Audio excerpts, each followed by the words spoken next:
Merci, vous voyez, ça marche. Alors, est-ce que vous avez eu le temps de réfléchir? Qui est-ce qui veut répondre? Est-ce qu'il y a quelqu'un qui veut répondre? Voilà, comme pour la dernière fois, avez-vous l'impression d'être face à quelque chose de beau? Ce matin, en venant, j'ai vu les vignes et la brume qui étaient au ras des rangées de vignes, hein, et qui envahissaient tout le paysage. Et la luminosité était très claire et il y avait cette brume au ras des souches, c'était magnifique. Superbe. Donc, la nature. Beaucoup dans la nature. Alors, si vous voulez, cette enquête, cette enquête donc a été réalisée il y a une dizaine d'années par le magazine Beaux-Arts, vous savez, pour son 300e numéro. Donc, ils ont interrogé 800 personnes pour demander quels étaient les résultats. Ben, je vous le dirai tout à l'heure.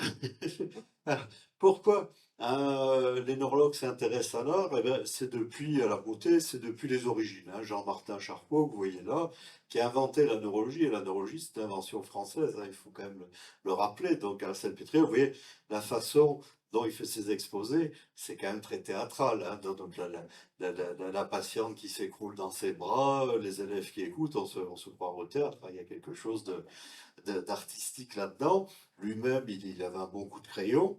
Et puis avec un de ses assistants, il a fait le tour des musées d'Europe. Il traquait ce qu'il appelait les démoniaques dans l'art. Les démoniaques, en fait, c'était les figures de l'hystérie, quoi, dans l'art. Enfin, souvenez-vous que Freud a assisté au cours de Charcot avant de devenir Freud. Vous voyez, ça l'a influencé. Et puis il nous dit cette belle phrase: la science et l'art sont alliés, deux enfants d'Apollon. Donc Alzheimer, vu d'une autre façon, on peut citer cette phrase, hein, Alzheimer trop. Alors voilà. Donc, cette étude, voilà Beaux-Arts Magazine, voilà quelle était la couverture de Beaux-Arts Magazine. Voilà. Voilà. Donc, si vous voulez, il y a beaucoup de personnes qui vont répondre à la beauté physique en premier. Bon, on l'a eu avec le sourire, etc. Donc la beauté physique. Et Jeff Koons, donc l'artiste, on l'oublie, mais il a commencé en épousant la Cicciolina. Donc à l'époque, la Cicciolina était connue, mais pas lui. Donc c'était son épouse et il a fait une exposition qui s'appelait Made in Heaven. Alors ça commençait un peu comme du fragonard. Et puis après, ça tournait quand même un peu au porno, à tel point qu'elle était interdit aux moins de 18 ans. Ouais, moi j'ai vu cette expo il y a 3 4 ans. On m'a demandé quand même ma carte d'identité pour vérifier si j'avais bien 18 ans. Donc ça m'a rassuré, ça m'a fait plaisir, quoi. Alors, vous voyez quand même que Jeff Koons, il a l'air de s'amuser, mais la Cicciolina, pas trop quand même, hein. J'aurais bien. J'avais pensé à un moment vous mettre une chanson de Brassens, ça commence, c'est des statistiques, hein, 93%, enfin je sais plus, quelque chose comme ça, mais j'ai oublié la chanson. Voilà. Donc, si vous voulez, vous avez raison, la majorité des gens de plus de 50 ans, autant hommes et femmes, hein. Avant 50 ans, les hommes, ils ont un peu la carte du tendre, mais après 50 ans, pour hommes et femmes, 44% des gens, c'est la marche dans la nature. La beauté de la nature, c'est ce qui prime, hein, ce qu'on a vu de plus beau. Après, on l'a eu tout à l'heure, la musique, vous voyez, qui arrive tout de suite derrière, hein. 30% des gens, c'est une musique. Vous voyez, la musique arrive en premier dans les arts. Après, on a cinéma et littérature. On l'a eu tout à l'heure, hein. Donc, cinéma un peu plus les hommes, littérature un peu plus les femmes. On commencerait comme ça. Donc, le cinéma, 20%, la littérature, 18%, qui peut concerner quand même aussi les hommes. Là, on voit un homme en train de lire dans des conditions un peu spéciales. Alors, ensuite, alors, j'ai fait cette étude il y a longtemps, hein. À l'époque, on parlait beaucoup des Rolex. Alors, ensuite, c'est un objet utile et beau. Voilà, un objet utile et beau. Donc, pour 13% des gens, un objet utile et beau, c'est quelque chose de très beau, un beau souvenir qu'ils ont. Ensuite, vous voyez, le spectacle. Un spectacle, c'est que 11%. Et vous me direz, les œuvres d'art. Eh bien, les œuvres d'art, la visite dans un musée, c'est que 10%. Vous avez 15 sur 10, si vous interrogez des gens dans la rue, qui vont vous dire, la dernière fois que j'ai vu quelque chose de beau, c'était dans un musée, c'était une œuvre d'art. Vous voyez, c'est quand même, ça vient loin derrière, si vous voulez. La télé après, hein. La télé arrive encore après. Alors, après ça, ils ont complété leur enquête. Donc, ils ont montré à ces 800 personnes, dans un deuxième volet de l'enquête, ils leur montraient des œuvres d'art qui se sont vendues très très cher aux enchères, ouais, chez Christie's, etc. Et ils ont demandé aux gens de les classer, quoi. Alors, tout le monde est à peu près d'accord. Curieusement, en premier, c'est la porcelaine chinoise. Ce vase Fang qui, 89% des gens vont trouver qu'il est beau. Mais il y a une petite différence entre c'est beau et ça me plaît, ou c'est beau et ça me plaît pas. Il y en a moins. Bon, il y en a qui vont dire c'est beau, mais ça me plaît pas. On l'a beaucoup plus encore avec le Rubens. Vous voyez, le Rubens, le massacre des innocents, 86% des gens interrogés vont dire c'est beau. Après, on leur dit est-ce que ça vous plaît? Il n'y a que 38% qui disent ça me plaît, quoi. Il y en a 80, c'est beau, d'accord, ça correspond à des critères esthétiques. C'est Rubens qui est allé en Italie, là, il est devenu un peu caravagesque, donc c'est beau, c'est bien fait.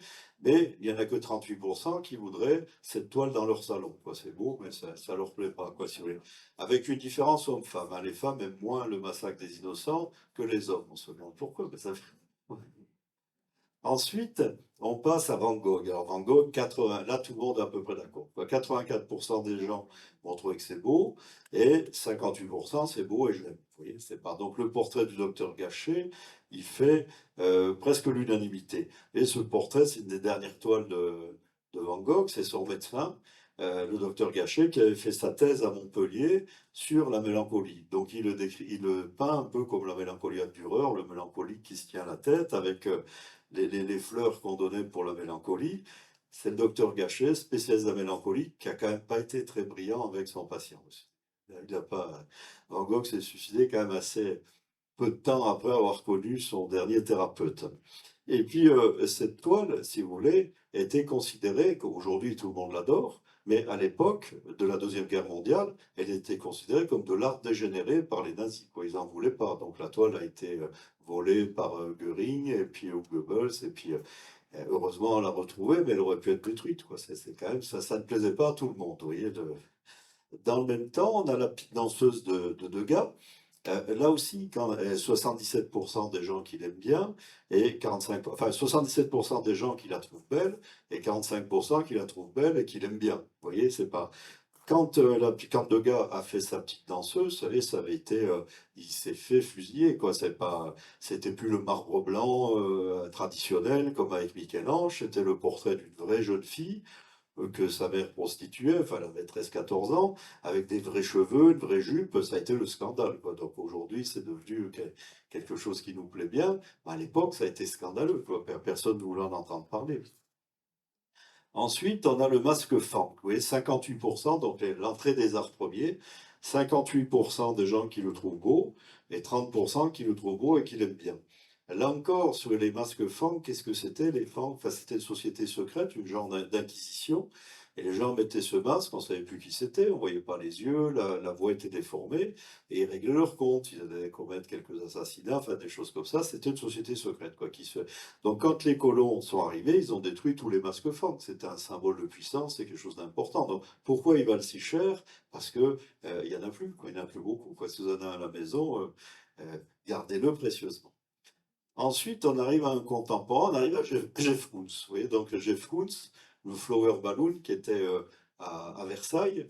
Donc là, vous voyez, 57% des gens trouvent beau, et 31% c'est beau et ça me plaît, quoi. Vous voyez, c'est pas. Je sais, il y a eu l'exposition Jeff Koons à Beaubourg il y a quelques années. Il y a eu autant de visiteurs que pour une autre exposition, mais il n'y a jamais eu la queue, parce que les gens avaient fini le tour en 20 minutes, c'était fini, c'était torché, quoi. Donc, vous voyez, c'était quand même. Les gens restaient pas des heures, enfin, il y en a peut-être beaucoup qui n'avaient pas la carte d'identité pour les 18 ans, donc qui a été refoulé. Voilà, donc ce Jeff Koons. Après, surprise, vous voyez, Picasso, seulement 44% des gens qui vont le trouver beau. Et je ne vous dis pas combien il y en a qui trouvent beau et qui aiment.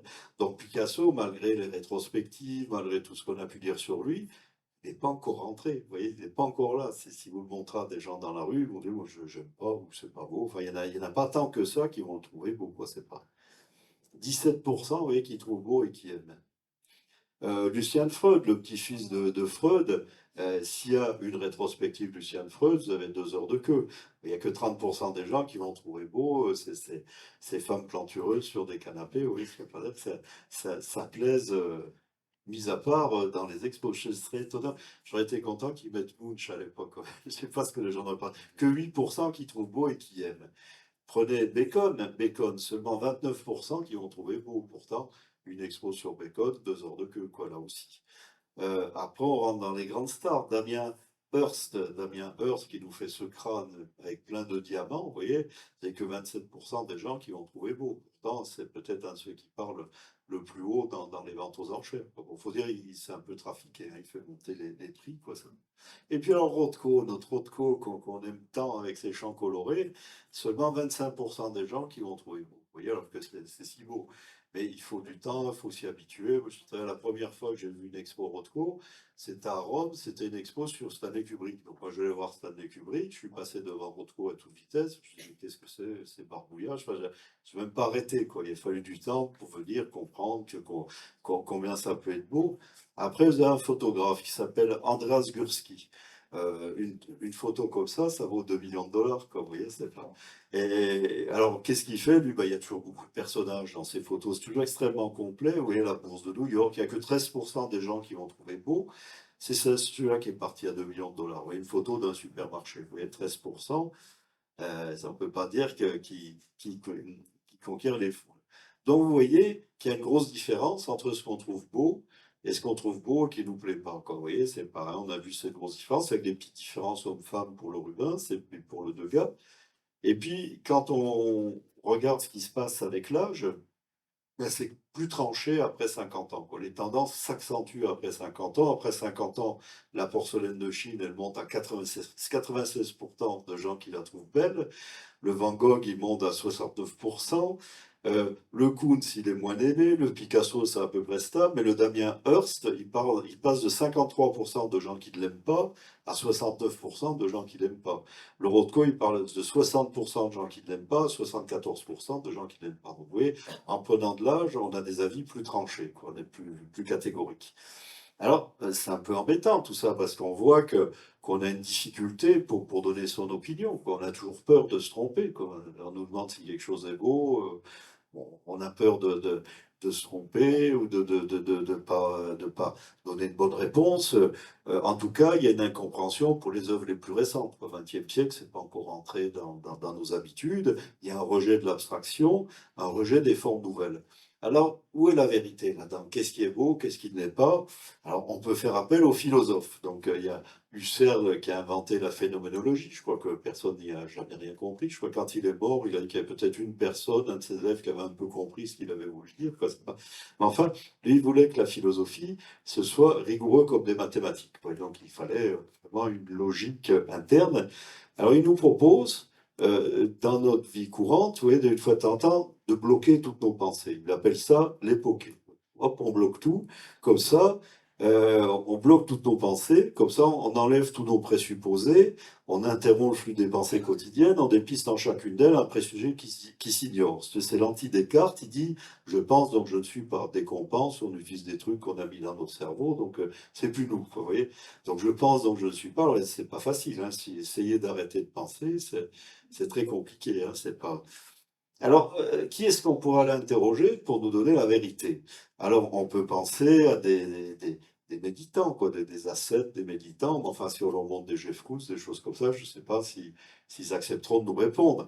Et puis, on a une population sous la main qui ne demande que ça. Vous l'avez montré tout à l'heure, des patients Alzheimer. Allons donc leur montrer ces œuvres d'art, savoir ce qu'ils en pensent, quoi. C'est pas, ils seront contents. Euh, donc, voilà, nos Alzheimer, ils demandent que ça. Alors là, on rentre un peu. C'est Ignace de Loyola qui parlait de l'expérience éprouvante mais féconde de la présence d'un malade. C'est ce que vous avez expliqué pendant une demi-heure, quoi. Le malade, il vous apporte quelque chose. Et il va loin, Ignace de Loyola. Le service que les malades rendent aux gens en bonne santé. C'est un jésuite, mais enfin, c'est quelque chose qui peut nous aider. Alors, on peut penser, sans qu'elle en soit consciente, la personne gravement malade peut révéler des choses qui la dépassent. Vous voyez, moi, dans mon cabinet, j'ai le tableau de Jérôme Bosch. Vous savez, on voit la lumière. Voilà, eh ben, c'est un Alzheimer. Il m'a dit, mais il y a deux anges dans la lumière. Moi, j'en ai toujours vu qu'un, mais si vous regardez, il y en a deux qui sont dans la lumière. Vous voyez, moi, je n'avais jamais vu, quoi. Si vous voulez. Bon, vous avez eu toutes ces expériences avec les patients Alzheimer au musée, qui, dans une toile impressionniste, une toile de Renoir, il y a 50 personnes sur la toile, il voit du premier coup qui est la copine de Renoir. Il dit, celle-là, c'était la maîtresse du peintre. Et il le voit tout. Nous, on ne le voit pas. Mais un Alzheimer, il va le sentir tout de suite, quoi. C'est pas... Enfin, il peut le sentir. En tout cas, Tant amener les Alzheimer au musée, leur montrer des œuvres d'art, on sait combien ça leur est bénéfique. Alors, on se souvient aussi de Madame Hilgos, qui était donc une femme qui avait réussi à être nommée peintre officielle de la marine aux États-Unis dans les années 30. Vous savez, une femme peintre officielle de la marine, il fallait qu'elle soit forte, qu'elle soit douée, hein, donc elle a fait toute sa carrière. Après, elle a eu le maladie d'Alzheimer, elle était à Chicago, et les étudiants des Beaux-Arts de Chicago ont l'idée d'aller la trouver. Lui amener du papier, des gouaches. Alors, au début, elle mangeait les gouaches, elle s'en mettait de partout. Puis après, elle a commencé à dessiner. Puis elle a eu cette phrase fantastique: je me souviens mieux quand je peins. Oui, donc ça a donné la Fondation Inglos avec beaucoup de sponsors. Ça a donné les Alzheimer au musée tel qu'on le voit maintenant, tel que ça se développe. Alors, pourquoi pas essayer faire le même questionnaire que la revue Beaux-Arts à des patients Alzheimer, savoir si leur avis sera différent de la moyenne des gens, est-ce qu'ils vont nous faire voir des choses auxquelles on n'aurait pas pensé. Petite population, hein, j'ai pris 29 personnes, il y a 16 femmes, 13 hommes, l'âge moyen 76 ans, le MMS aux alentours de 17, enfin ça va de 3 à 24, hein, donc il y en avait quand même, ce sont des gens que j'ai vus en consultation, donc je leur ai pris 8 parmi ces œuvres d'art, c'était facile, hein. Ils choisissaient les deux qu'ils préféraient, ils enlevaient les deux qu'ils aimaient le moins, et dans les quatre qui restaient, ils faisaient la même chose, si vous voulez. Et après, comme les œuvres d'art, finalement, c'est qu'une personne sur 10 qui va dire que c'est une œuvre d'art qui est ce qu'ils ont vu de plus beau, j'ai rajouté 6 autres images. Donc le port de Sanary, la montagne, le lac de montagne, le petit chat, le petit chien du calendrier des PTT, et puis un acteur et une actrice du temps de leur splendeur. Faisaient la même chose avec les 6 images suivantes. Voilà. Eh ben, je peux vous assurer qu'ils étaient contents. Enfin, vous en apercevez tout le temps. En consultation, qu'est-ce qu'on fait avec nos patients Alzheimer? On leur fait des tests de cognitifs, on les rend malheureux, puisque à la fin, ils n'y arrivent pas, ou on les rend presque conscients de leurs lacunes. Enfin, ils sortent, ils sont tristes. Si on n'a pas ça avec ça, on leur fait des tests pour savoir s'ils ne sont pas déprimés. S'ils ne sont pas déprimés au début du test, ils le sont à la fin, quoi. Donc, je veux dire, c'est pas... Donc quand ils sortent, on les maltraite. Quand je leur montrais ces images, je peux vous assurer que quand ils étaient dans la salle d'attente, qu'ils attendaient l'ambulance pour repartir, ils faisaient des sourires. Ils avaient les yeux qui brillaient, faisaient des clins d'yeux, alors qu'à l'habitude, ils regardent leurs pieds. Enfin, ils regardent pas du tout le neurologue. Donc, si vous voulez, j'avais l'impression de leur avoir rendu service, quoi. Enfin, ils avaient passé un moment, ils étaient très contents. Alors, est-ce qu'eux, ils nous ont rendu service? Selon vous, qui a gagné? Qui est le gagnant dans cette histoire? Le... Bravo, bravo. Dans les deux qu'ils prenaient, ils me prenaient toujours la porcelaine chinoise et j'ai foutu pratiquement à chaque coup. Vous voyez, c'est pas. Donc, c'est quand même quelque chose d'inquiétant. Pourquoi ils ont pris Jeff Koons? Qu'est-ce qui leur a plu dans ce gros ballon? Voilà les résultats. Donc, en bas, vous avez le mini-mental test, quoi, de 30 à 0. Et en hauteur, en vertical, vous avez la place, vous voyez, en allant de 8 à 1. Donc, si vous prenez Jeff Koons, donc, celui Einstein, il le met en quatrième position et Simplet, il le met en première position. Donc, vous voyez, plus on baisse dans le mini-mental test, plus Jeff Koons prend de la valeur. Voilà, c'est pour ça que mon titre initial, c'était Mais Jeff Koons est-il un signe d'Alzheimer? Et puis, il se trouve que j'ai été invité à faire cette conférence à Arcurial. C'était une vente aux enchères au bénéfice de la recherche pour le cerveau. Et le directeur d'Arcurial est venu me trouver. Il m'a dit: vous pouvez pas faire une conférence avec un titre pareil. Jeff Koons, il suit tout ce qui se passe. Et il y a quand même le plus gros, l'endroit où on vend les œuvres d'art les plus chères. Ça va mal finir. Il y aura un procès. Donc, j'ai changé qu'un mot dans le titre. Mais Jeff Koons protège-t-il de la maladie d'Alzheimer? Et donc, tout s'est passé. C'est très bien passé. Mais c'était la même conférence. Vous voyez, voilà. Alors, si on suit après, qu'est-ce qui va arriver? Vous voyez, c'est cette courbe. Rothko. Rothko, petite, qui gagne, c'est moins spectaculaire qu'avec Koutz, mais il passe quand même de la 6e à la 4e place. Vous voyez, nos Alzheimer, ils vont aimer Rothko plus que la moitié des gens. Les deux qui sont enlevés systématiquement, vous en doutez, c'est les deux figures de la mort. Vous voyez, le masque fang, le crâne, c'est la mort. Donc, eux, ils sont ôtés immédiatement, euh, certainement pour cette raison. Après, Picasso, il gagne un point. Van Gogh, il est stable. Rubens, il perd un point. Mais là, vous avez vu que ma population est un peu plus féminine que masculine. Donc, le massacre des innocents, même si on est mal d'Alzheimer, c'est moins, on va moins l'apprécier. Et puis alors la porcelaine chinoise, je peux vous assurer qu'il faut être sacrément atteint pour plus l'aimer, quoi. Elle résiste à tout. Alors après, dans les 6 autres questions, c'est le port de Sanary qui gagne, mais l'étude s'est faite à Toulon, donc il y a peut-être un petit pied, vous voyez, c'est pas, donc Sanary gagne, euh, la montagne, elle perd un peu, le petit chat, le petit chien, selon vous, qui c'est qui gagne?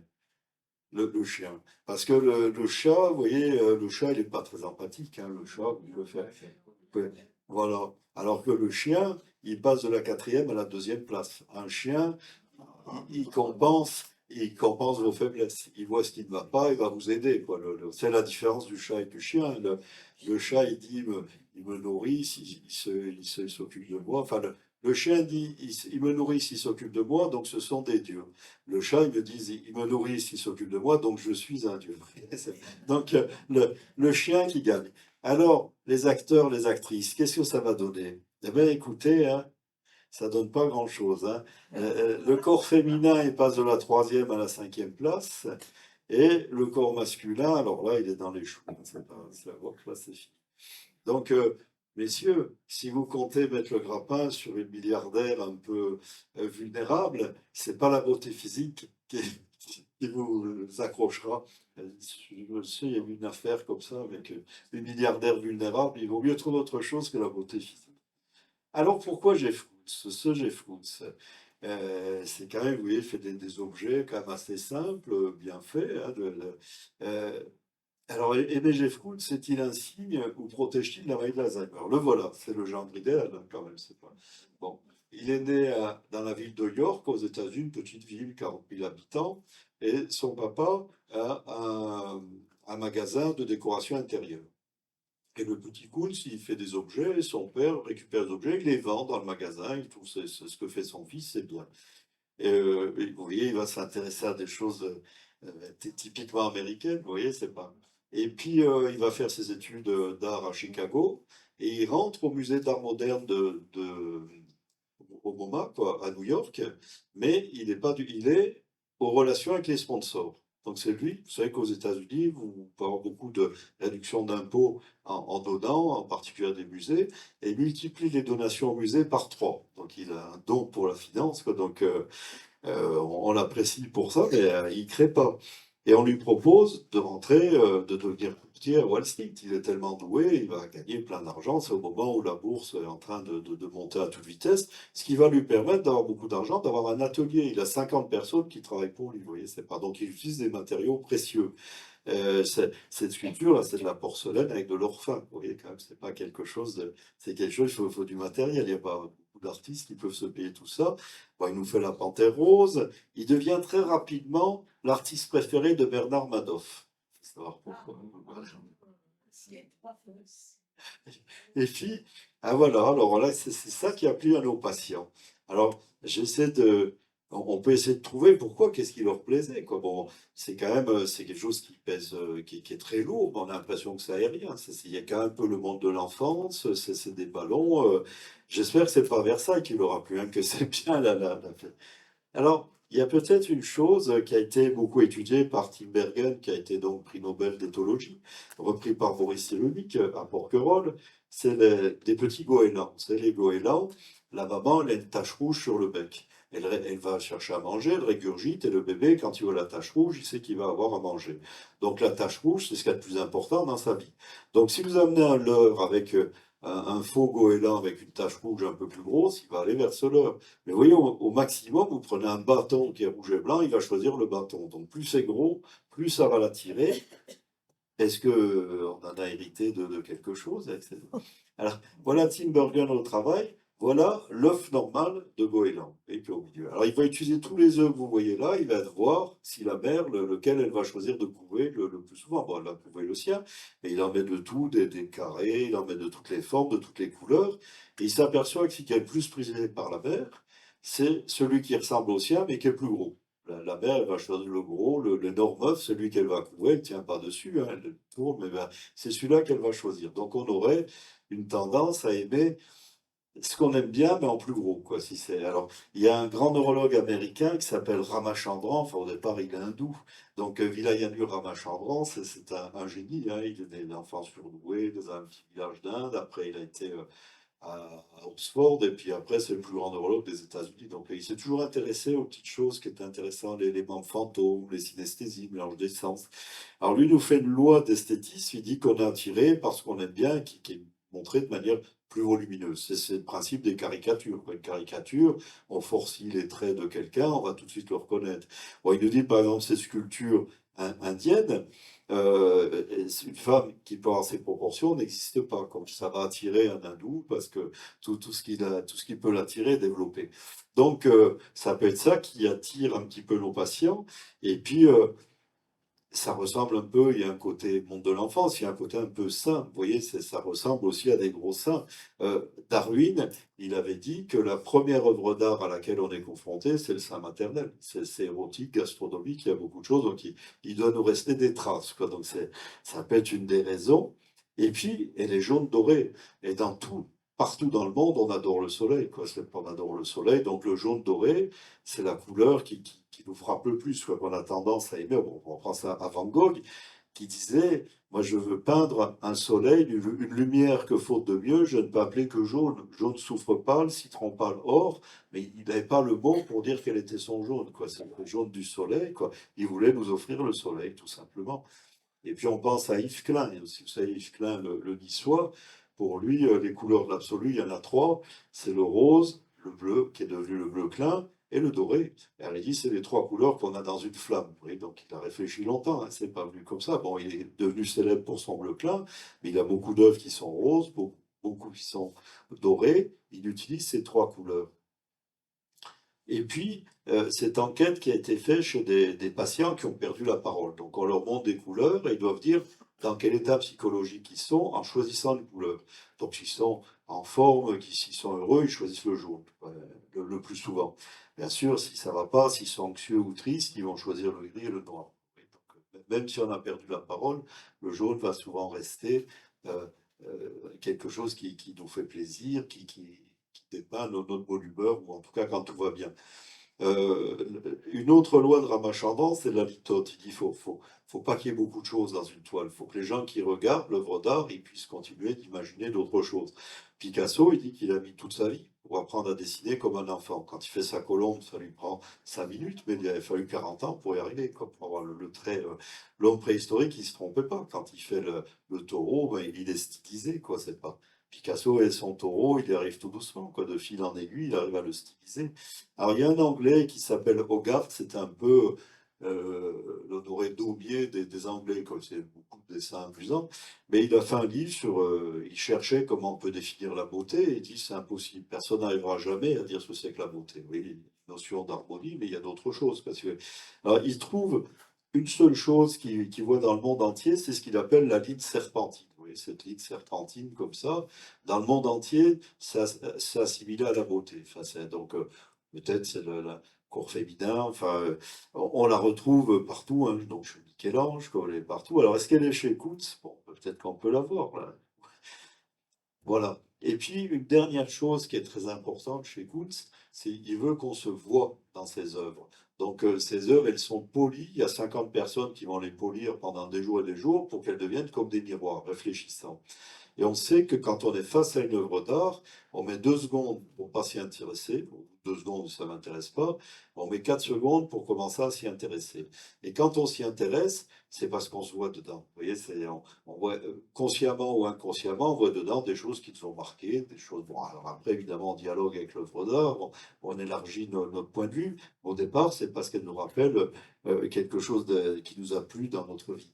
Alors, Jeff Koons, on va le remercier parce que les Alzheimer aiment bien Jeff Koons, mais Jeff Koons, indirectement, a fait beaucoup pour les Alzheimer parce qu'il a donné cette œuvre, vous voyez, en lien avec la mémoire de l'éléphant, quoi. C'est une dent éléphant, miroir, bien sûr, et il a offert ça à Madame Claude Pompidou, qu'il a cédé après à Madame Chirac, et ça a été vendu aux enchères, 400 000 euros, et ça a permis de faire un accueil de jour pour Alzheimer à Nice. Enfin, ça a participé, le fameux centre Pompidou à Nice, où il y a à la fois 2 étages d'EHPAD et puis des chercheurs dans l'étage au-dessus, vous voyez.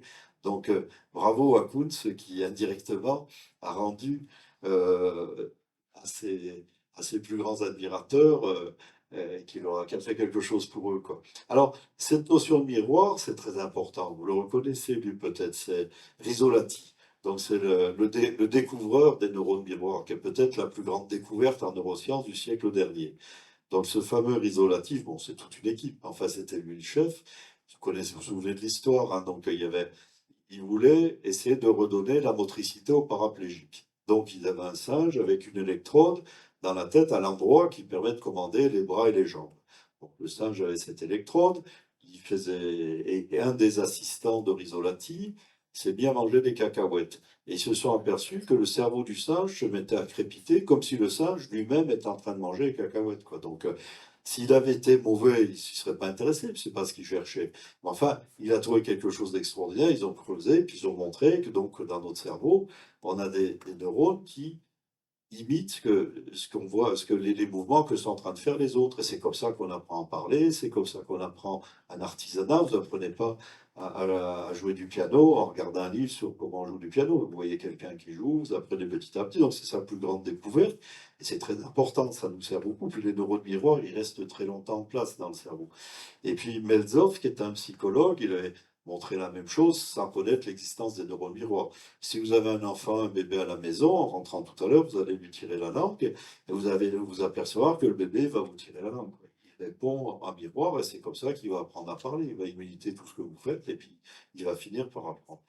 Alors, voilà, quand vous voyez quelqu'un qui fait quelque chose, votre cerveau s'active. Même quand vous entendez une musique qui vous plaît, votre cerveau, il chante et il danse, même si vous ne bougez pas, quoi, vous voyez, donc, ce système des neurones miroirs, qui va vous permettre d'apprendre le tango, par exemple, puisque vous voyez quelqu'un qui sait, si vous savez un petit peu danser, vous voyez quelqu'un qui danse bien, votre cerveau va danser avec la personne qui danse, mais de manière virtuelle, et puis après, vous danserez mieux le tango. Voilà. Alors, Risolati a toujours été très prudent, parce qu'on a beaucoup raconté de choses sur le neurone miroir, mais enfin, il disait qu'il n'y a rien de magique dans le neurone miroir, c'est de la photocopie, quoi, donc ça nous aide un peu à apprendre. Mais il y a quelque chose d'un peu magique dans l'histoire, c'est que ces neurones miroirs, elles sont reliées à une petite formation dans notre cerveau qui s'appelle l'insula. Ouais. C'est comme un petit cerveau dans le cerveau. Vous écartez, vous voyez ça, donc l'insula impliqué dans la douleur, dans le dégoût, tout un tas de choses, mais c'est aussi un poste frontière entre le cerveau des intellectuels et le cerveau des émotions. Donc quand ça passe par là, il n'y a pas que de la photocopie. Vous rentrez dans l'œuvre d'art et elle rentre à l'intérieur de vous, et à ce moment-là, on rentre dans ce qu'on peut appeler l'empathie. Vous voyez, voilà, c'est un celui-là. C'est notre cerveau, de manière très Gould, il disait qu'on pouvait apprendre le piano en une demi-heure à condition d'être très concentré, d'avoir une grosse mémoire. Je dis, vous pouvez apprendre la neurologie en 5 minutes. Voilà. Donc, nous avons 2 cerveaux. Le premier le premier qui capte les informations, qui compare à ce qu'on a en mémoire et qui nous dit ce qu'il faut faire pour rester en vie. C'est le cerveau dédié à Apollon. Donc ça, c'est bien pratique, mais un ordinateur, il peut faire la même chose. Il peut rentrer des informations et il fait ça. S'il n'y avait que ça, ce serait triste. Et puis on a ce cerveau du plaisir et de la récompense qui reste bien plus longtemps en marche. Le cerveau intellectuel, il disparaît. Chez nos Alzheimer, il s'en va. Mais le cerveau du plaisir et de la récompense, lui, il reste bien présent jusqu'à la fin. Donc lui, il est très important parce que lui, il nous donne envie de vivre. Donc d'un côté, quelque chose qui dit ce qu'il faut faire pour rester en vie, de l'autre, quelque chose qui nous donne envie de rester en vie. Donc ils sont jamais d'accord, hein, c'est sûr. Et puis le cerveau du plaisir et de la récompense, il a vite fait de désarçonner celui qui nous, de la raison. Voilà ce qui se passe si vous vous faites mal. Vous voyez là, vous êtes en train de vous coincer le doigt dans une porte. Donc, vous avez la partie du cerveau dédiée au tact qui s'allume, c'est là où c'est écrit pain, et puis c'est un celui-là qui s'allume, parce que vous avez mal, c'est impliqué dans la douleur. Là, vous voyez quelqu'un qui se coince les doigts dans la porte, vous voyez, toute cette partie de la celui-là, elle fonctionne aussi. Si vous n'êtes pas complètement psychopathe, vous comprenez la douleur de celui qui s'est coincé les doigts. Vous voyez, c'est important.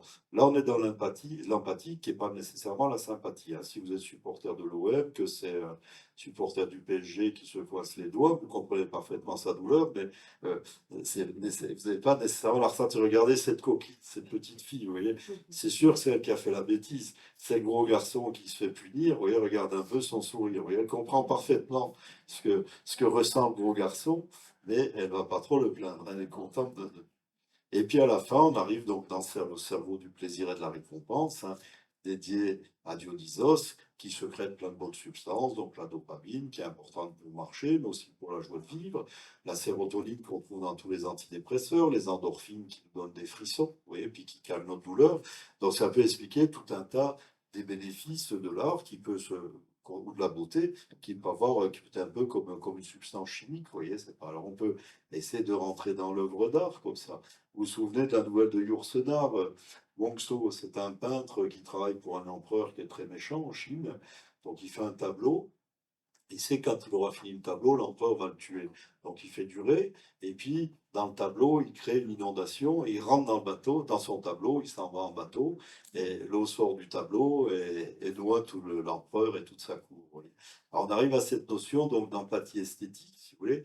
La première fois, maintenant on parle beaucoup d'empathie, mais la première fois que le mot a été prononcé, c'était une thèse d'esthétisme, une thèse de philosophie. Vous voyez, c'était un mot allemand, Leitfulu, le ressenti de l'intérieur. Vous voyez, donc ressenti de l'intérieur. Quand on est face à une œuvre d'art, Robert Vischer, donc celui qui a fait cette thèse, il nous dit quand on est face à une œuvre d'art, on est comme si on était face à quelqu'un de vivant. Vous voyez, c'est pas uniquement de la peinture sur une toile, une musique qui arrive comme ça, une vibration. Notre cerveau fonctionne comme si on était face à quelqu'un de vivant. Donc les œuvres d'art sont comme des personnes vivantes. Donc on peut dialoguer avec, elles peuvent nous aider. Et puis Merleau-Ponty, lui, est allé encore plus loin. Il dit, ben, puisque l'œuvre d'art, elle nous modifie, elle sculpte, elle caresse notre cerveau. Donc quand on a écouté plein de musique, on a vu des œuvres d'art, on est différent. Donc là, l'art qui nous sculpte fait en sorte que nous devenons une œuvre d'art, vous êtes toutes et tous des œuvres d'art, puisqu'on a été sculptés par ce qui nous entoure, et par les œuvres d'art qu'on a vues. Et donc les œuvres d'art peuvent être considérées comme quelque chose de vivant, et nous, quelque part, on est un peu une œuvre d'art. Oui, c'est important. C'est important pour les médecins, parce que on peut faire un petit aparté. Si vous êtes soignant, vous avez dû avoir affaire à des hypochondriaques. Vous savez combien c'est compliqué un hypochondriaque. Il vous raconte tous ses malheurs pendant des heures, et puis à la fin, vous lui proposez des examens, un traitement, il n'en veut pas. Alors, vous dites, mais qu'est-ce qu'il est venu faire? Pendant une heure, il me parle de tout, mais il ne veut pas de traitement, il ne veut rien. Donc c'est extrêmement déstabilisant, quoi. Il nous met face à notre échec. Mais c'est un psychiatre marseillais qui faisait de la phénologie, qui a sorti un bel article comme ça. Après, moi, ça a changé je regrette de l'avoir lu si tard dans ma carrière. J'aurais lu au début, mais il nous dit, mais l'hypochondriaque, qui se considère comme une œuvre d'art. Et le soignant, c'est un expert en œuvre d'art. Donc il vient montrer son œuvre d'art à l'expert qui est en face de lui.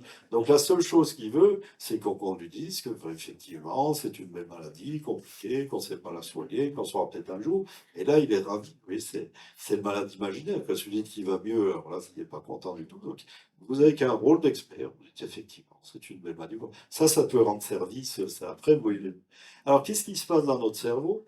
Quand on est face à une œuvre d'art, vous êtes face à la Joconde, maintenant, avec tout ce que je vous ai expliqué, vous devez savoir qu'est-ce qui va se passer quand vous êtes devant la Joconde. Vous allez voir la partie postérieure de votre cerveau qui vont s'allumer, c'est là où on décrypte la vision, ça c'est logique. Après, vous allez avoir le système du plaisir et de la récompense qui s'allume si la Joconde vous plaît. Mais là, ce qui est magnifique, ce qui est magique, c'est que vous allez avoir aussi une zone du cerveau qui ne s'allume que quand on est face à quelqu'un de vivant. Donc votre cerveau devant la Joconde, il fonctionne comme si vous étiez réellement devant Mona Lisa, devant une femme. Vous n'êtes pas devant de la peinture sur un bout de bois. Vous êtes devant, votre cerveau, c'est un leurre, votre cerveau fonctionne comme si vous étiez face à Mona Lisa. Donc vous pouvez discuter avec elle, il y a un dialogue qui peut s'engager, ça va bien plus loin qu'une simple reproduction, vous voyez.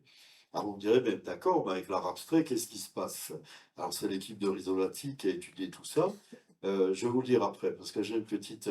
Ça nous rapproche à ce qui se passe dans la nature. L'art, un petit peu comme la séduction, vous voyez. Donc, il y a cet oiseau qui s'appelle le jardinier de l'Autenbach, donc qui vit en Nouvelle-Zélande. Vous voyez, il n'est pas beau, il n'est pas beau, donc il faut bien qu'il trouve moyen s'il veut attirer des femelles. Donc, c'est le Michel-Ange de la nature. Donc, il va chercher des couleurs, il fait des nids extraordinaires, vous voyez, pour attirer les belles. Et vous voyez, il va chercher plein de couleurs, il imite plein de choses. Et puis voilà, et puis quand les belles viennent, alors lui il est dehors, la belle elle est dans le lit, puis lui c'est le beau, et dès qu'il a un petit cadeau dans la bouche, il va lui offrir quelque chose.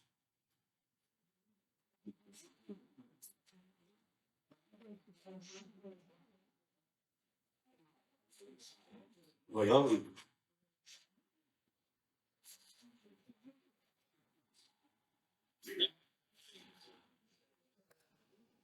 voilà. Alors, en général, dès qu'il y a eu fécondation, la femelle s'en va parce qu'il est complètement fou.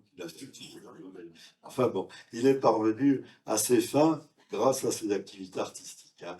Il paraît que les dames viennent deux fois, hein. Ça vient une fois pour voir comment il peint bien, et puis une deuxième fois, elles écoutent la façon dont il chante bien. S'il chante bien, c'est qu'il est plein de testostérone, il va faire des beaux enfants bien costauds. Donc, alors, qu'est-ce qui se passe avec la peinture à stress? Vous voyez cette toile de Fontana. Donc, Fontana, il s'amuse à donner des coups de cutter dans la toile.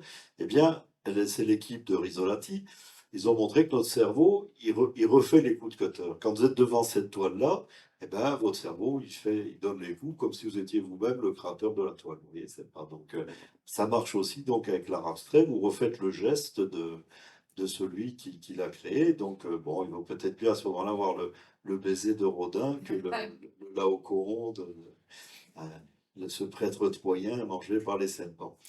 Et puis, en dehors des neurones miroirs, bah, donc, dont on a beaucoup parlé, mais le étoile pâlit tout doucement, parce qu'on en a trop parlé. Vous voyez, ça, on a tout mis à la source des neurones miroirs. Il y a un autre système de neurones qui, lui, est en train de monter en puissance. Au départ, c'était une théorie, vous voyez, la théorie de l'esprit. C'est-à-dire que quand on discute entre nous, on essaye de savoir celui à qui on parle, dans quel état il est, si vous comprenez ce que vous dites, et dans quel état il est sur le plan émotionnel. Donc, j'essaie de voir comment Apollon et Dionysos sont dans sa tête, quoi. C'est pas. Donc, maintenant, on sait parfaitement les réseaux neuronaux qui correspondent, quoi. Ça part du lobe temporal, il y en a de l'Apollon, il y en a pour du Dionysos.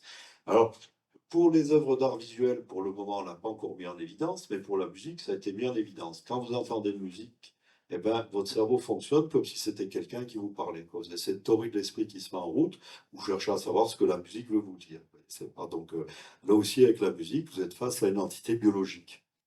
Si ça vous paraît brûleux, un petit extrait de KDB. Michel Jean Gabin.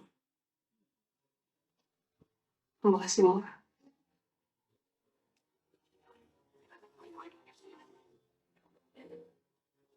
Voilà, vous voyez, tout passe par le regard, hein, donc c'est la théorie de l'esprit. Jean Gabin, ça bouillonne dans sa tête, il sait qu'il a envie d'embrasser Michel Morgan. Michel Morgan sait que Jean Gabin a envie de l'embrasser. Jean Gabin sait que Michel Morgan sait qu'il a envie de l'embrasser. Et ça, c'est la théorie de l'esprit.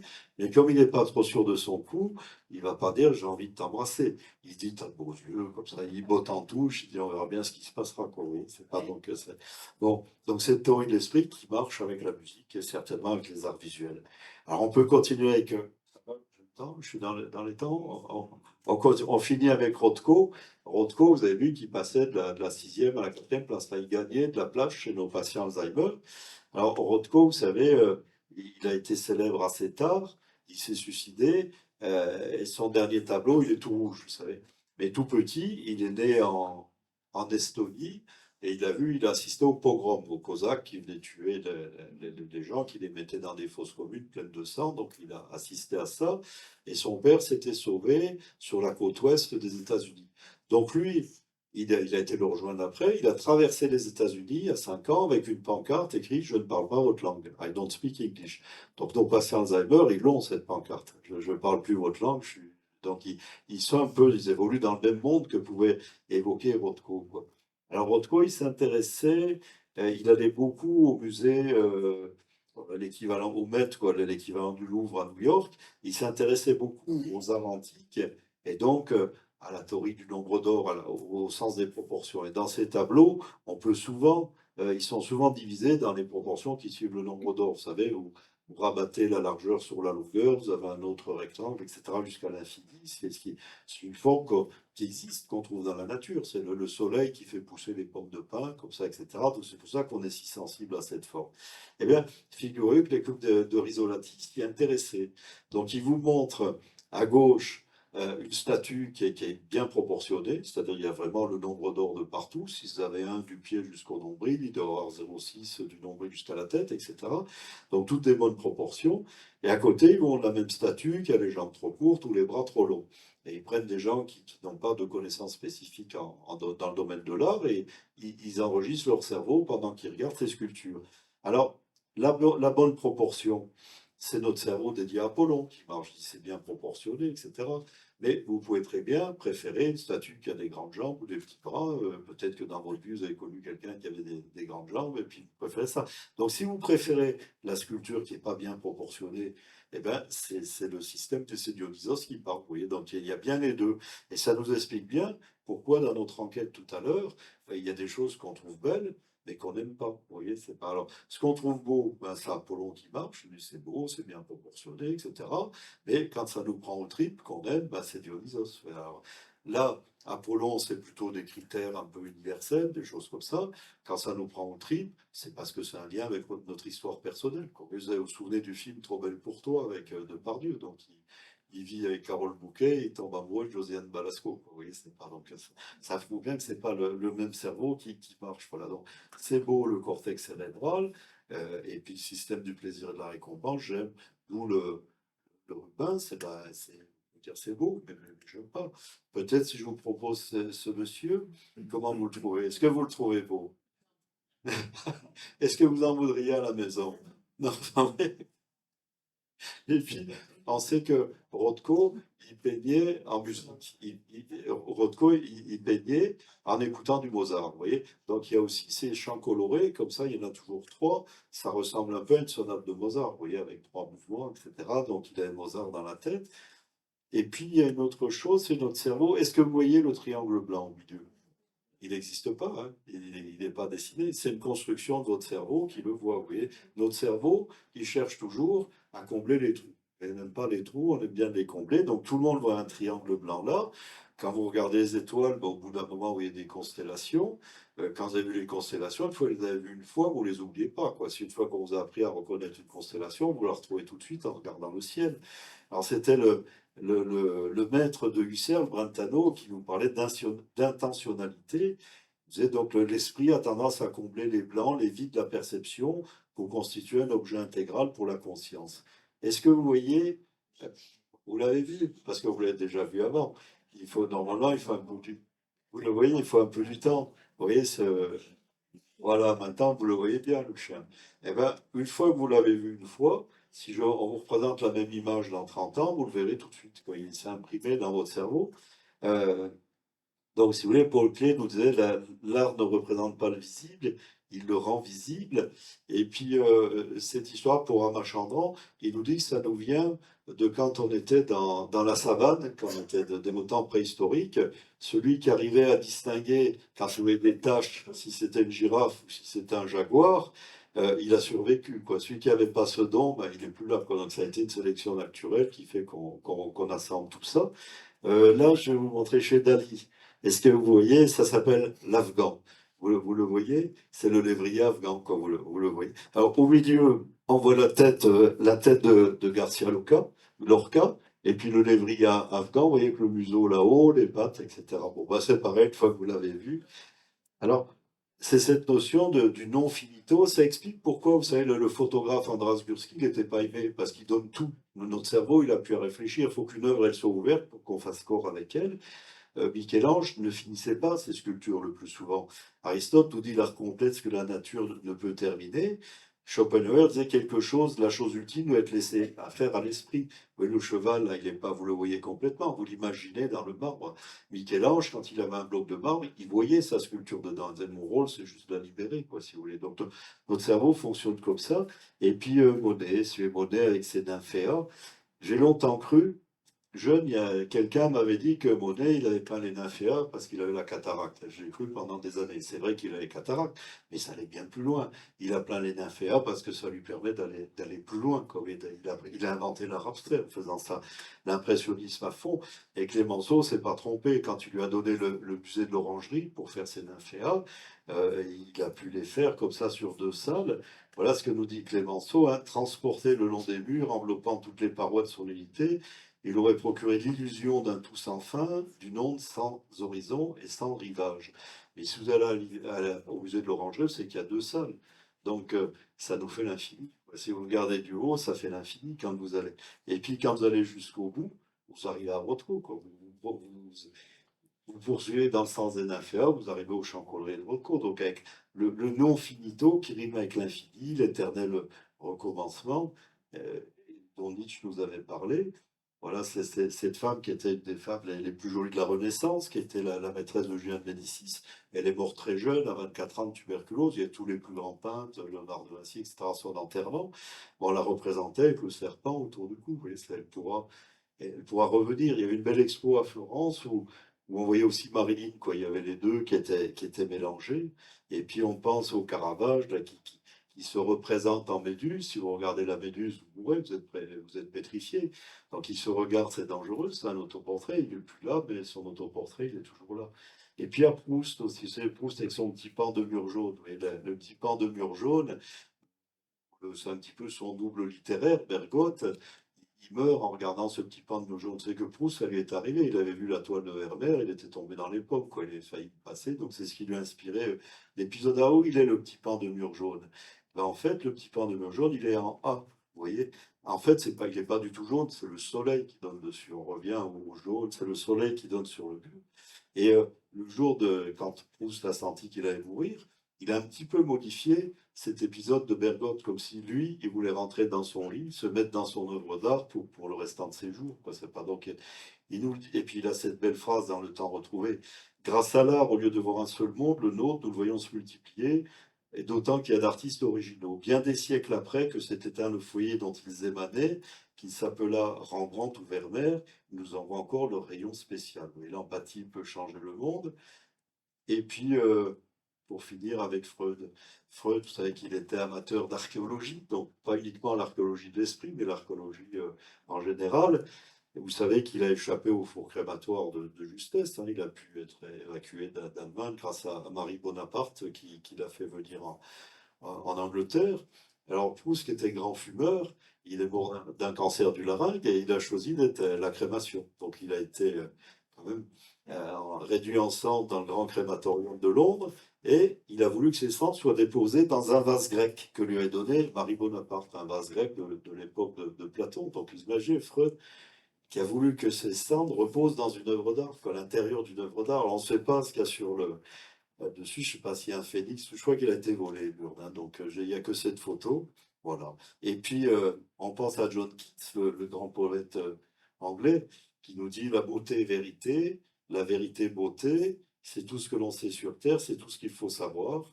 Et donc, à ce moment-là, je n'ai plus rien à vous dire. Merci.